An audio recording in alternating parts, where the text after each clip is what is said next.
ashtu sikur që veprat e mira shpërblehen shumë në këtë ditë, ashtu edhe mëkatet janë në këtë ditë, domethënë më të qortuara.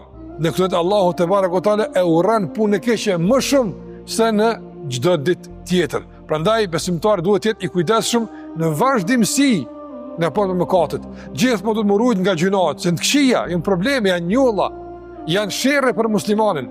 Mi po në mënyrë të veçantë duhet të jetë i kujdesshëm në këto 10 ditë. Ta ruan gjuhën e tij, ta ruan veshën e tij, ta ruan syrin e tij, ta ruan në përgjithësi veten e tij se ku po rrin, me kë po rrin, ku po shkon, çka po flet, me çka po mirret, për shkak se këto janë 10 ditë të veçanta, andaj atë që Allahu e ka madhru, atë që Allah e ka vlerësu, duhet edhe ne ta madhrojmë, edhe ne ta vlerësojmë.